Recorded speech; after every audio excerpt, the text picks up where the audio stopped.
Good afternoon, everybody, and welcome to the TI Apply and IRU European Road Freight Rate Benchmark for Q2 2025. We're pleased to welcome you to the webinar today. We'll just wait a few moments for the attendees to join, and then we'll get started with the full session.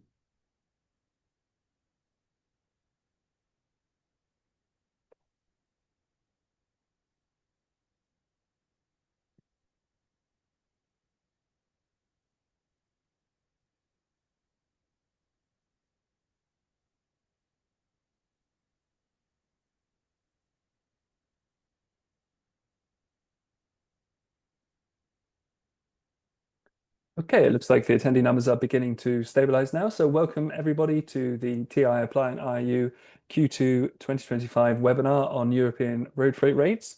We're very excited to have another session today and have the chance to talk to you about all of the very dynamic and sometimes conflicting and confusing trends going on in the world of road freight at the moment, with a very complex world of tariff and trade disruption, recovering or very slowly recovering economies, and all the other influences we have on disruption on trade routes and from geopolitical conflicts erupting all over the world all the time, it seems. So today we're going to try and shed some light on the market for you, and we're going to drill into the data to show you exactly what's going on. And at the end, we're also going to try and give you a bit of a view as to our outlook, and we'll also ask for your opinion on that as well. So it should be a very interesting session today. So just a bit of housekeeping. The presentation will last for about 35 minutes. We'll try and keep it within time as much as we can. And then we'll move to a Q&A session at the end. So there will be a 10 or 15 minute period for you to ask your questions. But we do encourage you to ask as many questions as you can throughout the webinar using the Q&A tool on Zoom. We've got a team ready to answer those questions as they come in. So hopefully we'll get through as many as we possibly can before we finish up today. I should also say that we will be sharing a copy of the report and a recording of this webinar session with all participants and registrants after the session today. So if you haven't got the report, you will be sent a copy after this. As I briefly mentioned, we'll also be running a poll at the end of the webinar, asking you what you think is going to happen to rates over the next quarter. So please be prepared to answer the poll. That will be presented to you on Zoom at that point. All right, so it's time for me to introduce you to our panelists. So I myself, your host, Michael Clover, TI's Head of Commercial Development. And as I say, I'll be hosting the session today. For those of you that don't know Transport Intelligence, we are a market intelligence and consultancy firm focused specifically on the global logistics industry, but we have a particular specialization in road freight. So if you have any strategic questions about the market, we'll be very happy to discuss those with you. I'm also joined by my colleague, Nathaniel Donaldson today, who's an economic analyst at TI. And one of the key people on this project. He's going to be sharing his views with us today as well. So welcome, Nathan. Thanks, Michael. Hi, everyone. In addition, I'm also joined by Thomas Leroux. He's the Chief Executive Officer of Upply, and has been with us through all of these webinar sessions. So welcome again, Thomas. And can I ask you please to introduce Upply to anyone that might not know of the organization yet? Yeah, thank you, Michael, and hello, everybody. Upply is a transport management platform. We're offering different services from freight exchange, automatic procurement, spot and contract management, invoicing, proof of delivery, all these parts that we wanted to build a tech solution. And on top of that, that platform, we are gathering data and we are managing a lot of data to bring some tools like benchmarking or market intelligence. And this is the data that we'll use today. And if you want to have access to the data, or if you have any questions regarding market, please feel free to directly contact me or add me on LinkedIn. Well, and finally, we're also joined by Marianne Savoni. Marianne is the Associate Director, Strategy Market Intelligence for IRU. Welcome, Marianne, to the session. Could you introduce IRU for anyone that doesn't know the organization yet? Yeah, sure. So thank you, Michael, and good afternoon to all. Briefly, IRU is the International Road Transport Organization. So it means that we represent commercial road transport industry globally.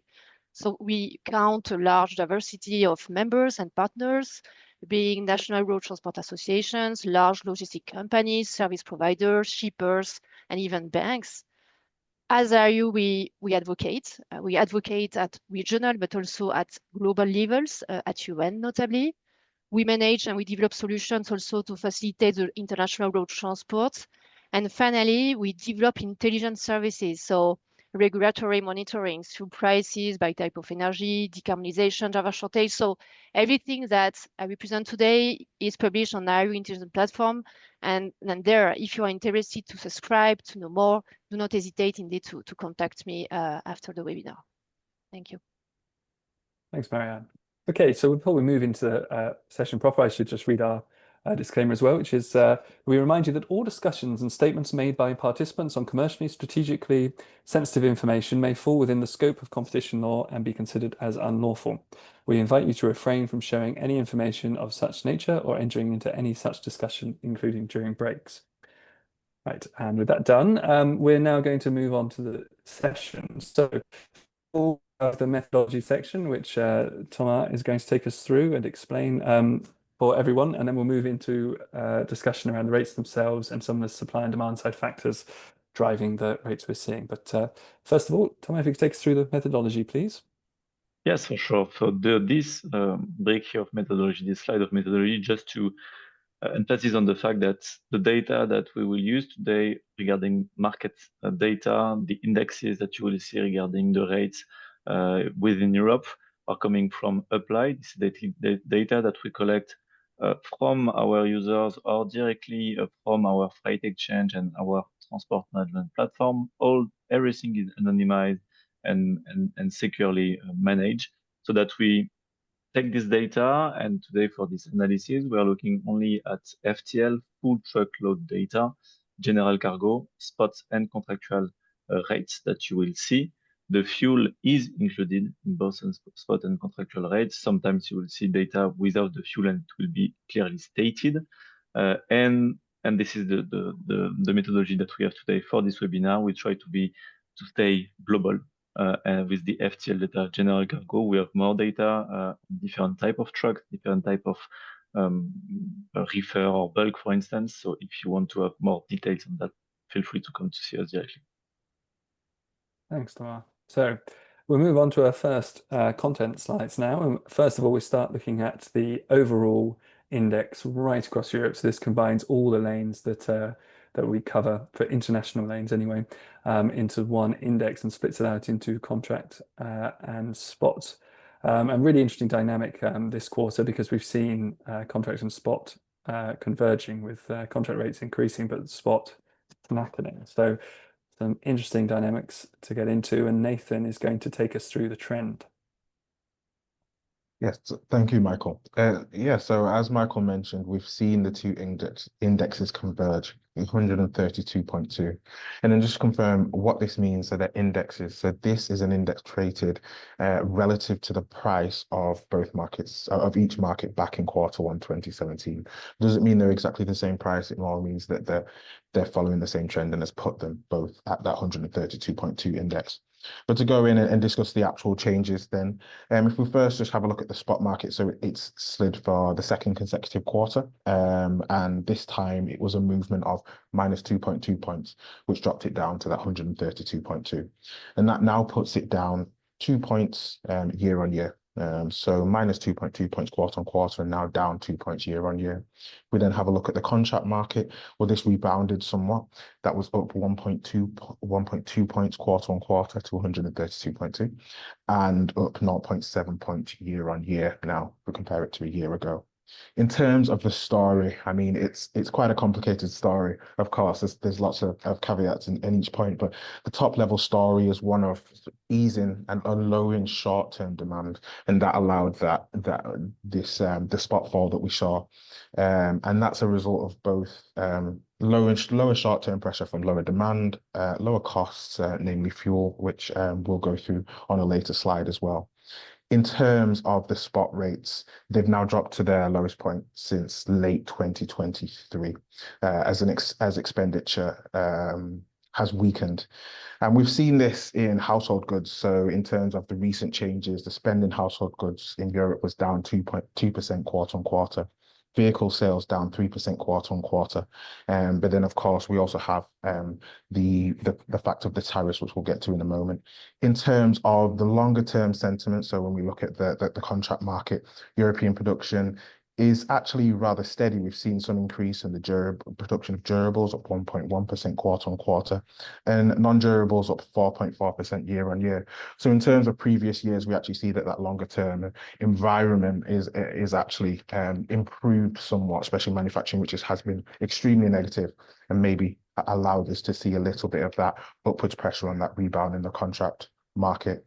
Now, if we combine this with a PMI growth for Europe, which is now 49.5, now that is below 50, which would suggest growth, but it is the highest level that we've seen since August 2022. So a slightly improved manufacturing environment overall in that longer term view, which has provided some pressure to the contract rates, in addition to low inflation and now at 2% and lower interest rates. In terms of the outlook and the other factor, of course, mentioning the tariffs, there's a lot of uncertainty there, which we'll go into on some other lanes. We've seen that more affect that short-term demand, even though that longer-term manufacturing seems somewhat improved. We're seeing some lower pressure and a lot of uncertainty there. So we're likely to see the spot rates face more downward pressure as that uncertainty exists and pushes down general European economic sentiment. However, we see that the total economic environment in Europe is improved. We have lower interest rates, we have lower inflation, we have somewhat more positivity, although a lot of uncertainty. But then we have that on the other side, which we don't know what might happen with the US trade policy, which could affect any potential European growth. So generally, we're seeing right now low pressure and downwards pressure on short-term spot rates, improved expectation over the longer term, still elevated over the cost, but also we've had some easing pressure from the fuel and a lot of uncertainty from tariffs and trade policy. Very interesting to look at, yes.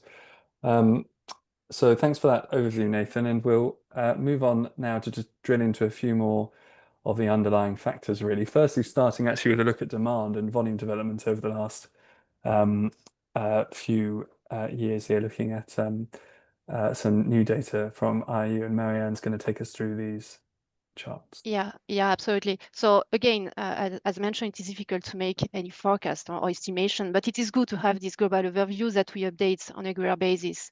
So you can see here on the graph the evolution of road freight volume in trillion ton kilometer. So from 2020 until 2024, and an IRU forecast for 25 until 2026. So here, important to mention, the measure of road freight volume we take here is ton kilometers, because it reflects the most of the best the transport intensity of road transport. Tons here serve as a proxy for weight, while the kilometers represent the distance. So it is a very good way to really measure the performance of volume. So you can see that in 2023, the volume fell slightly, reaching 1.86 trillion ton kilometers, so 3% less than in 2022. And the volume is recovering in 23-24 as forecasted by IRU, reaching approximately 1.87 trillion ton kilometer in 2024. So something important in terms of analysis to be mentioned here. The 2/3 of the total EU road freights that you see here are transported nationally. However, some countries, and it is the case of Lithuania, have international operations accounting for more than 90% of their total freight volume. Exceptions include Spain and Poland that are expanding both their domestic and also their international road freight volumes. And I would like to mention that because it reflects their robust local demand and the competitive transport prices, which is important for the analysis. And then for the forecast, the road freight activity in the EU is forecasted to show, you see, a continuous modest increase in 25, reaching 1.91 trillion ton kilometer, and which is supported, and you will hear a lot about that, and it was already mentioned, a steady industrial output and the improving producer sentiment that we observe already in Q2. So this is signaling a reactivation of the manufacturing and mining sectors that are likely to support the road freight volumes over the coming quarters. Again, as mentioned before, this picture is really, depending on the ongoing tariff uncertainties and the policy disruptions that are going to happen in the coming quarters. Thank you, Michael. Okay, thanks, Marianne. And before we move on to some of the supply side slides as well, I think it might be worth addressing one or two of the questions that we've had already just concerning restatements on the index. And Thomas, I think you're happy to tackle that one. Yeah, it was really the first questions on the previous slide that indeed the previous slide can change from one webinar to another. The index might change very slightly, and we are looking at that. And honestly, the changes are very, very, very low, about 0.5, 0.2%. Why is that? Because we use what's called not chain, unchained indexes, meaning that all the data that are coming today and can be on the past have an impact on the index.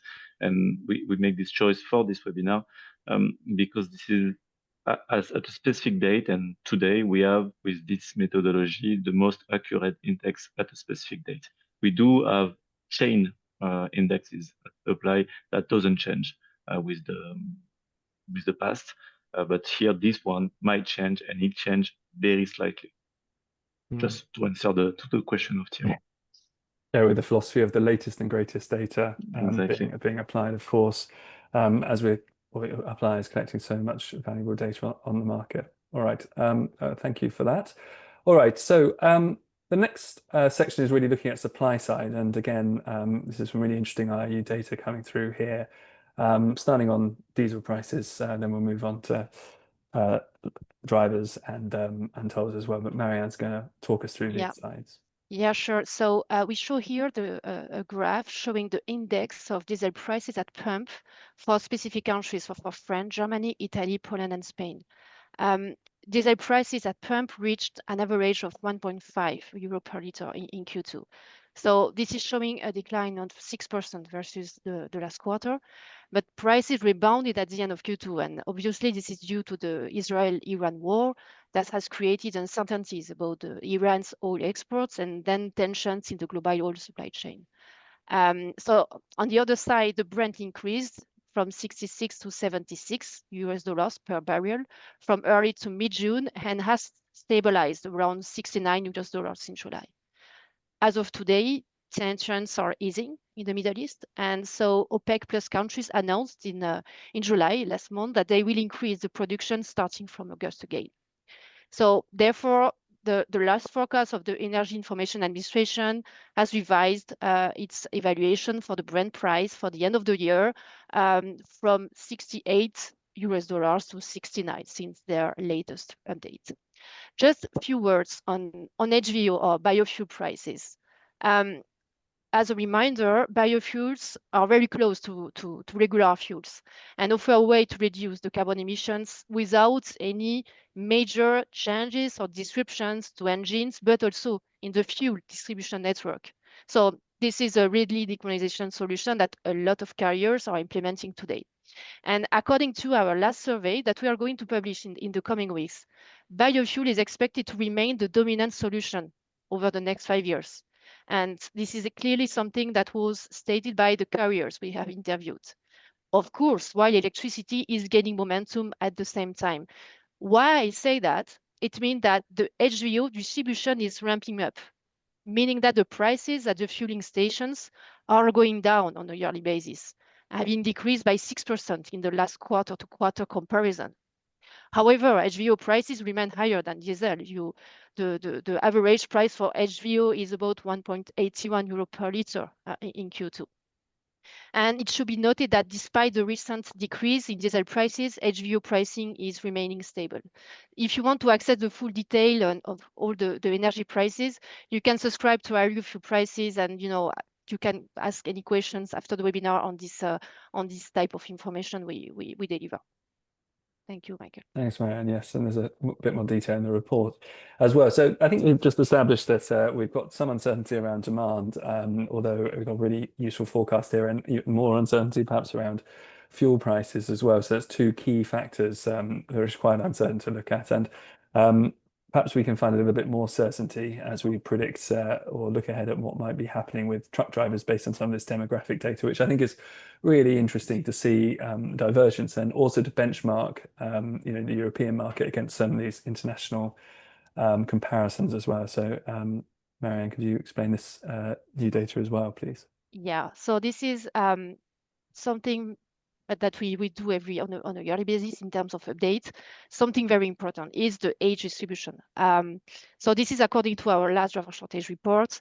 And you can see here the truck age distribution, not only for Europe, but also for US, Mexico, Argentina, Turkey, Uzbekistan, and Australia, to have a comparative overview. And there are two main messages that you need to take today when you see this slide. First, Europe has the lowest proportion of young drivers, 4%, compared with the other regions. So there is a clear difficulty in Europe to attract young to the profession. Second message, many regions have a high proportion of drivers over the age of 55, in dark blue in the graph, which is the case of Australia, Europe, and the US. And in Europe specifically, you can see that we speak about 36% of truck drivers over 55 years old.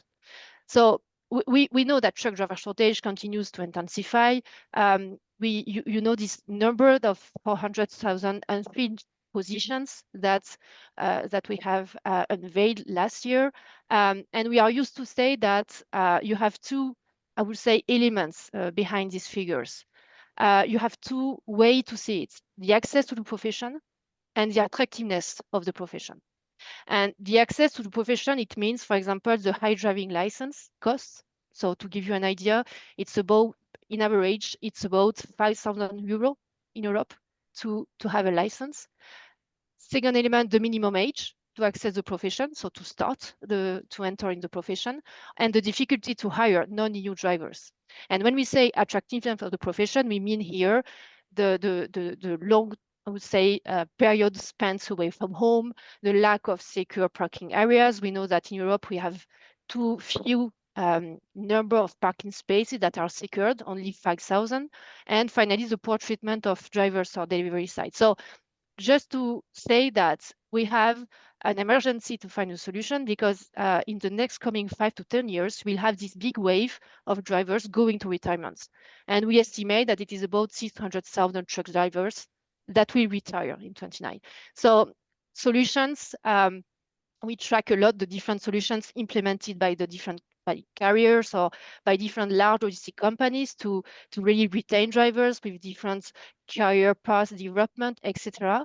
But in terms of, I would say, regulatory institutions, EU institutions have reached a political agreement, which is new, between the Council, the European Commission, and the Parliament last month to align on 18 as the minimum age to access the profession, and even with a training permitted from the age of 17.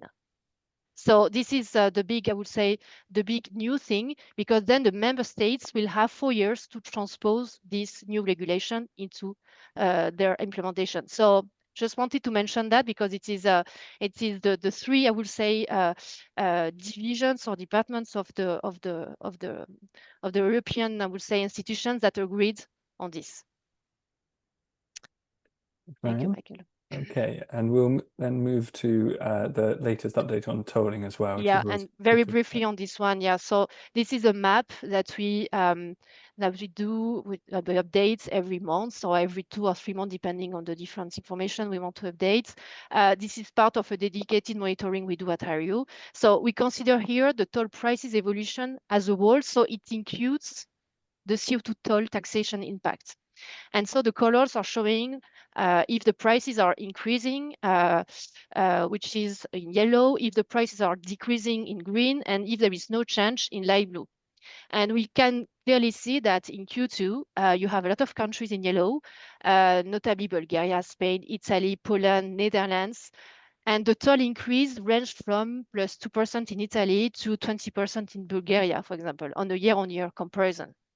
On the CO2 toll implementation, Denmark changed in January its tolling scheme, applying for a new digital distance-based instead of the time-based, making the country compliant with the latest Eurovignette revision.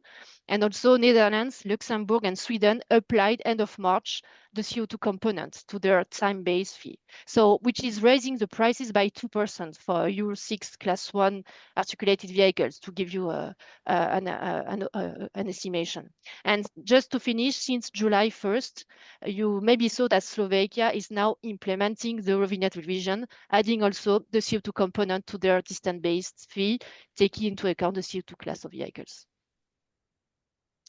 Thank Thanks, you. Marianne. That's an excellent update on tolling there. And okay, so we'll move on now to our slides, first looking at individual rates. And to start with, we'll look at some of the domestic data from Apply, this time looking at the domestic contract rates for some of the largest road freight markets in Europe. And Thomas is going to take us through the key points here. Yes, thank you. I will here talk about the global trend, and focus also on Germany and Italy, because just after we'll see others trend and other countries, especially France and Spain. Here, what we see clearly is that first, global stabilization of the contract rates over the past quarters. When we see what happened just after the COVID, this big increase here, we are more in a stable part of the market, season of the market, let's say. Germany is still a bit up and down. If we average that, we see that contract rates have increased very slightly. This is the same also for Italy. If we look at the underlying parts, the economy, first starting by Italy, the domestic market of Italy is going, is increasing, let's say, plus 0.7% year on year on the global GDP, and this growth is mainly taken and driven by the domestic demand, which is quite good, and which might explain also this increase of domestic Italy contract that we have seen over the past quarters, because it was quite stable for the two last years, and we have seen the 2 or 3 quarters in a row increase. Still a slight increase, it's not a big increase, but still an increase over the contract for Italy. In Germany, we have seen an increase over the 2 or 3 past quarters after a decrease. So let's say that in average, there is a quite stabilization for Germany. If we are looking, and over the past webinars, we talked about the fact that Germany, the global economy of Germany was not in a very good shape. It happened, it seems that the German retail sector is showing a stronger momentum than expected. If we look at the past quarter, it's plus 9% increase for the retail sector quarter in quarter, plus 5% year on year. So it's good signs, honestly, for Germany. And if we look at the outlooks for these two main countries, and this is true also for Europe, globally speaking, it's difficult to predict what might happen, especially with the trade tariffs and the negotiation that are entering round 2 between Europe and the US. And just to mention it, and as a recap, a reminder, Germany and Spain, and Germany and Italy are the 2 major countries in Europe that are exporting to the US, so that they are the first 2 that might have a strong impact with what is going on between Europe and the US right now regarding the trade tariffs. So we'll keep watching those quite closely. So it's an interesting picture of relative stability in many ways in the domestic contract market, but the spot market, as we would, I suppose, expect, is a little bit more volatile, or quite a lot more volatile. So Nathan's going to try and explain the trend we see going on here and what's behind it. Thanks, Michael. So we will, for this section, we'll just focus on Spain, as it is a bit of a different story. But as Michael mentioned, it's much more volatile, and we're seeing very different changes. We're seeing that fall in the German spot market, which we will go into in the next section, and then we're also seeing an increase in the Italian market and quite a steady French market. But if we focus on the Spanish market, which is the light grey line that you can see rising sharply at the top there. We have a domestic spot rate that's sat at an index of 151.2, and that's in June. For the month of June, that's up 8.1 points quarter on quarter and up 12.1 points year on year. And I think we've covered it in a few, we've covered this in a few other webinars, but it is a very interesting and different story. And actually what we're seeing this quarter is a serious tightening of the market following many quarters of us explaining the fact that the demand from Spain is much stronger than the rest of the European continent. So what we're seeing is that the Spanish economy, it continues to add pressure to road freight rates. We've got a Spanish market that is benefiting from its competitiveness as we look across the other European countries and the rest of the world as it saw lower price rises. So it's benefited. And we're seeing this in numbers where we see production of cars, which is up 5.6% quarter on quarter. See production of pharmaceuticals up 9.5% quarter on quarter. And then consumer electronics even, which is up 4.7% year on year. And so what we're seeing this year, what we're seeing now is large increases in the Spanish spot rates as the road freight market is now tightened significantly. We've seen that there's now a lot less spare capacity in the market. There's been a growing demand for a considerable period of time, but not a growing supply. And now we're seeing large increases in this spot market. The rest of the market, obviously, the rest of the countries is a varied story. And we do go into those changes in terms of quarter on quarter, year on year, and the drivers of that in the paper, which you will receive after the webinar. Thanks, Nathan. All right, so as an interesting highlight on the Spanish market for these spot rates there, but we'll move on to international lanes now and show some of the key lanes and developments here. This time looking at contract rates, and Marianne's going to talk us through the trends here. Yeah, sure. So you can see here on the slide a graph showing the contract rates for 5 international lanes. So you have from Madrid to Paris in gray, from Warsaw to Duisburg in light pink. You have from Duisburg to Lille in red, from Lyon to Birmingham in brown, and finally from Milan to Warsaw in black. So clearly, all lanes are on the rise except Milan to Warsaw, which is showing a continuous decline since the Q4 quarter last year. Which is likely due to the weakening Polish industrial demand and a small drop in the operating costs on these routes, notably the diesel prices in Italy that are falling by 4% quarter on quarter. In the meantime, the PMI in Poland is showing signs of recovery, which is surpassing the 50 points threshold in early 25. And when you are looking ahead, a particular strong growth is expected in key sectors in Poland, which is the case of automotive, furniture, pharmaceutical, chemicals, electronics. So I think the situation is going to quite evolve rapidly.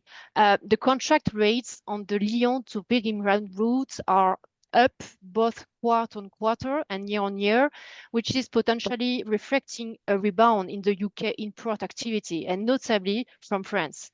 And indeed, UK has seen a rise in imports of machinery and transport equipment, an increase of automotive imports from the EU alone as well, driven by the rise of car imports from Germany, and which is going along with a notable increase in the medical and pharmaceutical products from France. And finally, from German export to France, you can see that there are low rates that are following the broader signs of stagnation in the German manufacturing, where industrial orders have declined, which is the case of 4.5% year on year. So the output expectations remain flat quarter on quarter, and the sentiment has worsened year on year. And those macro indicators are really continuing to hold on the contract rates. Thank you, Michael. Thanks, Marianne. Yeah, very interesting to see those dynamics there, and generally trending up those prices. So we'll take a look at the spots and see what sort of contrast or whether it corroborates the story of the contract market. But as you see, it's quite different again, and Nathan's going to explain what's happening here. Sure. So I think we did actually have a question as well around the spot market. So the spot index that we showed was an average of the major lanes in Europe that those changes quarter on quarter. And I think what we see here is why we saw the figure that we saw. So we see that 4 out of these 5 lanes that we're showing here did see a fall quarter on quarter in the most recent data. And then it is a slightly mixed picture, but largely we're seeing them edging downwards, apart from that Warsaw to Duisburg lane, which has been very volatile over the previous 2 years. Anyway, so what we do see here, to focus in, I think the rates from Duisburg to Lille is a really good example, because we're seeing that large drop here. Now, if we look at the actual data from Duisburg to Lille, that's a 9.5 point drop quarter on quarter, and that's 13.5 points year on year. Now, this is really due to a combination of weak short-term demand, lower costs, but largely around that heavy uncertainty, weak and short-term demand. Now, new orders is a good way of understanding what's happening here, and Germany has some really good information on that. So if we look at Germany's new orders, we see that new orders for machinery is down 12% quarter on quarter. Chemicals are down 11%. So that's really big drops. Usually would use that to reflect the long-term outlook, but actually this works really well to look at the short-term situation here, because this is actively affected rates in the short term, as we see that a lot of shippers, a lot of buyers are deterred by that uncertainty. They're unsure whether to buy with what's happening with the tariffs, lots of changes with the tariffs, aiming to avoid those higher tariffs. And when we look at the region, Duisburg to Lille is a good example, because those manufacturing sectors are so closely linked, both with finished products and intermediate products. What we're seeing is an immediate reduction in that short-term demand, increased availability of spare supply, and that's pulling a lot of rates down in that spot market across Europe. And that's what we're seeing here in 4 out of these 5 lanes. The outlook is hard to say. The uncertainty continues. If the uncertainty continues, we might see something similar. But at the same time, they could increase if the economic conditions in Europe improve. Yeah, thanks, Nathan. Well, I think it's interesting really to look at that dynamic between spot and contract, and whatever we can argue or points we can make about the demand side and supply side factors influencing those rates, a lot of those dynamics are around human factors and managing risk. And whether we're looking at securing rates on contracts or not wanting to put orders through, hanging on, we see that softening the spot market. So in that vein, we're going to move on to our next slide now, which is asking you for your perspective on rates and your expectations. So I'm going to launch the poll, and I'd like you all please to participate in that and give your view as to what you think is going to happen over the next 3 months in road freight rates. And while you're doing that, I will just explain the data that we've had in the sentiment index up to now, and particularly over Q2, because this was the last Q2 2025 measure from the prior webinar. And we saw that there was a general tendency to expect a minor increase or a slight increase in rates over the next 3 quarters. And that's sort of what we saw in contract rates, but not really in the spot market. So that showed the general trend underlying contracts. And actually, that was a slightly lower score for increase than the prior quarter as well. So it'll be interesting to see how things have changed. I don't know if there's any more certainty. Perhaps there's a less certainty now than there was last time around. So it'll be interesting to see what you make of it. All right, well, it looks like we've got most of our answers in now. So I'm going to end the poll and share our results with you. So you should be able to see them now on your screen. And well, it looks like broadly there's the same sort of expectation of a slight increase there. But actually, we had 38% expecting a slight increase last time and 46% this time, so a greater tendency. But Thomas, can I ask you to give your quick take on that? Yes, my quick take will be that I'm not very surprised about the results. There are still some people that say they will decrease slightly, and this is linked also. I will take a comment that I just saw from Marcin, I think, in the chat, that's saying that I confirm the situation in Poland where there is a huge competitions making spot rates lower than previously. So we have places in Europe, and depending on the demand and offer, basically on the low of the market, where rates are decreasing or rates are lower than expected or than normal. But globally speaking, I mean, if I quite agree with the global trend that we see here in the pool, where we have increase of many parts of a rate, from the ETS, from the toll part, with what is happening on the CO2 regulations. So we can expect, and we might expect, I think, for next year or the quarter to come, an increase of transport rates, but not a big increase. We're talking, I have in mind, 1 to 2.5% maybe over year, mainly linked with inflation, and maybe also depending on the demand that we have. We know that carriers are facing inflation. If the demand is high, they will be able to pass this inflation to shippers. But if it's not the case, carriers will be in a tricky positions once again to not be able to pass all this inflation to shippers. And we know that the situation of carriers right now in Europe is not, I mean, it's quite difficult. So the following months and quarter will be quite important to watch for that. And this is my last word on that. So I quite agree with the poll on this part. And if I had to make a guess, I think we will be on a slight increase, 1.52% for next year. Yes. Yeah. Yeah. So that with the sort of relatively benign cost environment at the moment, that seems likely. That rates at least aren't going to do anything completely wild through the second half of the year, but lots of things, of course, could change that. All right. Well, thank you very much, everybody, for joining us for the session today. And thank you to all our panelists for sharing their expertise and views on the market's development. We've had a lot of questions come in. So as we move on to our Q&A session, we will try and deal with as many of those as we possibly can. I'll just open up the Q&A section for us now. Lots of questions. All right. We've asked a few has gone through this time. So I will take this one first. So this one's one for Marianne, I think, just about the driver age data. Is there more in-depth data available, especially within the 55 plus bracket? Do you know? Yeah. No, I'm not at this moment. And just I wanted to mention that in the next report that we are going to publish at the end of the year, we will have a more granularity of the above 55. So we have more detail about the 60, above 65. So just to say that is something that we will add.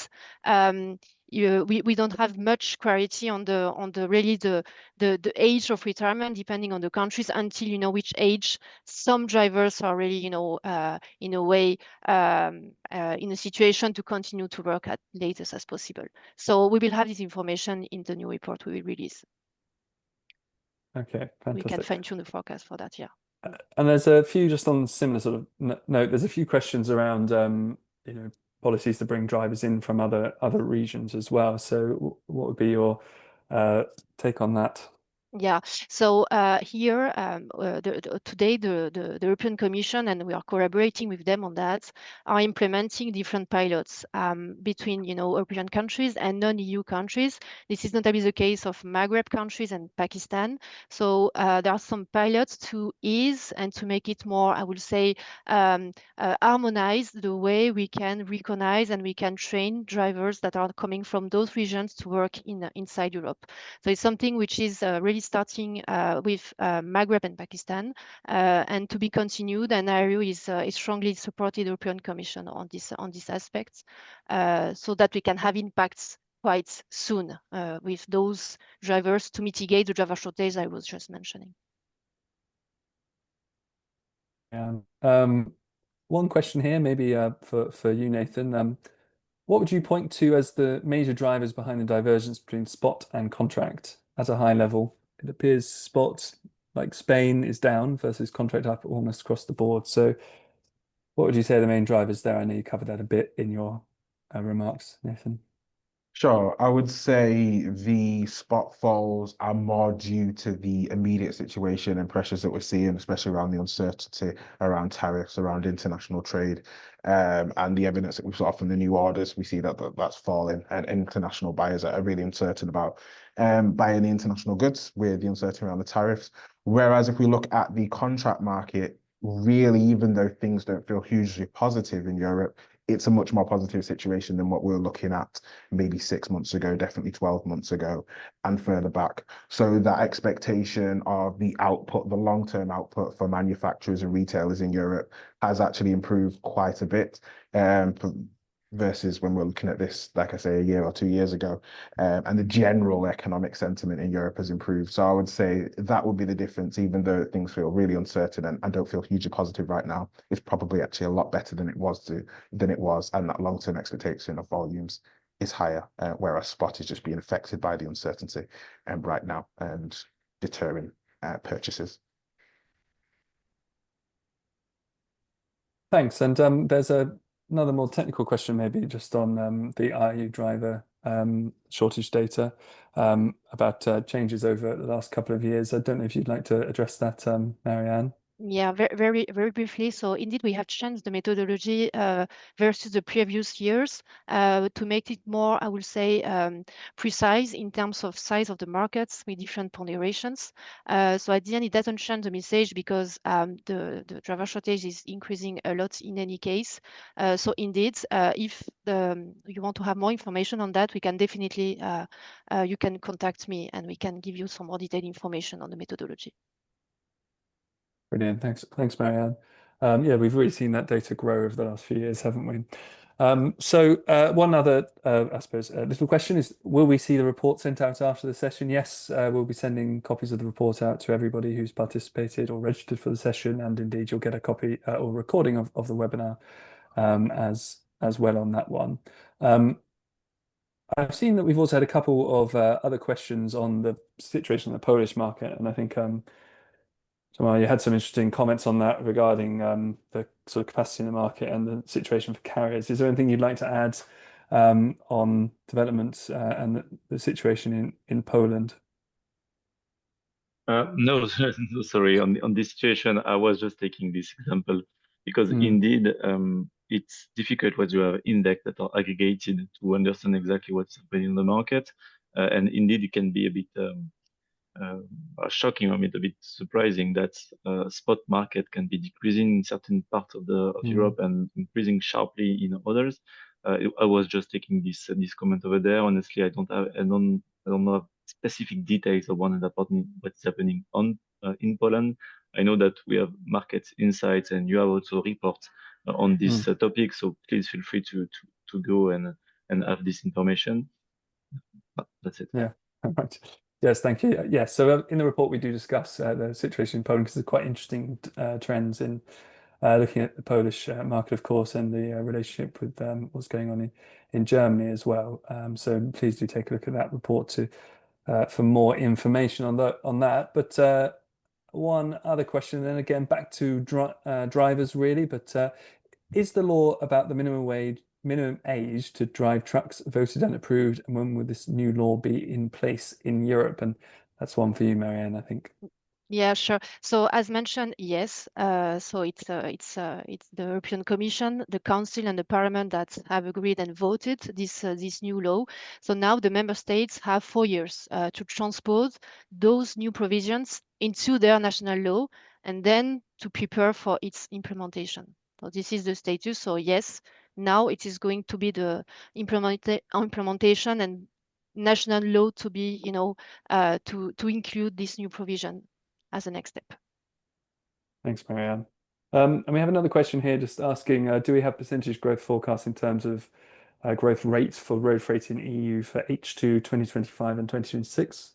Well, IRU, I think, presented their forecast for volume expectations for the next year. TI does also provide forecasts for market growth in value and volume terms as well. So I'm sure both organizations would be happy to discuss that with you if you wanted to know more about the forecasts there. And another one for you, Thomas. It's what are the main macroeconomic factors influencing freight rate trends in Q2 2025? Perhaps that'd be a nice one to round us off with, if you'd like to answer that one. Yeah, what is influencing the freight rates in globally speaking or in a specific country? I think you can write a full thesis on this topic, honestly. If we're taking the main factors, when you look at the correlation between the freight rates and the economy, you have the GDP, you have the exports, the imports, you have the different statistics, locally speaking, from the countries, the increase of consumption, the increase of retail. But globally speaking, what we see is that the freight industry or the freight rates are really they're matching what is happening in the economy. So if it's a law of offer and demand, and you need to see what are exactly the offers, and all the questions that we have regarding the number of trucks, drivers, position that are on field, the number of trucks that are produced, and on the other side, the demand, really the GDP, the growth. I think with that, you start to have the key factors, and you need to use this one to try to understand what is happening on the freight rates and to try to forecast it. But honestly, this is very heavy work, and a lot of people have worked on that and are still working on this topic. Yes, absolutely. All right. Well, thank you very much, Tamar. And I think we've answered now 40 questions verbally or by text. So that's fantastic. Well done to all the team behind the scenes answering those questions on text for us as well. And thank you very much, everybody, for joining us this afternoon for our latest webinar. We always appreciate you attending, and we hope you'll enjoy the reports when you get a chance to read it in more detail. So all that remains really is for me to thank our panelists, Nathan, Tamar, and Marianne, for giving their views and their time today. And we look forward to seeing you next time. Thank you and goodbye.